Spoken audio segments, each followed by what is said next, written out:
तर मित्रांनो, स्वागत आहे तुमच्या सगळ्यांचं एका नवीन ब्लॉग चॅनलमध्ये. आपल्या नवीन चॅनलवर सगळ्यांचं स्वागत आहे मित्रांनो. आता सध्या पडलेला आहे मित्रांनो, बघू शकता तुम्ही पाऊस चारी बाजूने मित्रांनो का पडलेला आहे पाऊस. वलगत रान आहे इकडे आजूबाजूला, बघू शकता सगळी रानं सगळी छाटलेली आहे. इथं रेल्वेच्या पटरीच्या जवळ सगळं छाटलेलं आहे गवत बिवत. इकडल्या साईडला नाला आहे मित्रांनो, हिरवीगार वाहतूक. हे बघा मित्रांनो कशी वाटते परिसर, एकदम नंबर एक पैकी कसा वाटते मित्रांनो परिसर.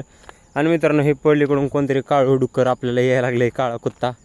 ह्या कुत्त्याला बी हाय हॅलो करू शकता मित्रांनो. बघा काय म्हणतोय काय माहिती भाड्या. इकडे एक नाला आहे जी की घाण वास मारायला लागलाय, मरणाचा घाण वास यायला लागलाय. इथं काळा भाड्या ह्याला भेडू काय, ये अंगावर ये तुझ्या बायलीचा किडा. ये कसा जातोय कसा दिसतोय माझ्या मित्रांनो ह्यो. तर गेलेला आहे मित्रांनो तो. आणि मित्रांनो मी आता कसा दिसतो कसा नाही कमेंटमध्ये नक्की सांगा मित्रांनो. आता सध्या का व्ह्यू बघू शकता हो आजूबाजूला. इकडे नारळाची झाडं आहे ती, इकडे सनसेट व्हायला लागलाय. इकडून रेल्वेचा पटरीचा रोड आहे. इकडे एक मंदिर आहे जिकडे आपण व्यायामला जात आहोत. इकडे गटर आहे, नाली आहे इथं. आणि नालीपासून इथे सगळे एकदम गवतच आहे सगळे आपण बघू शकता. आणि आपण आता सध्या निवांतपणे इथं व्यायामला जाणार. तर मित्रांनो एवढाच ब्लॉग कसा वाटला कमेंटमध्ये नक्की सांगा. जय हिंद, जय महाराष्ट्र.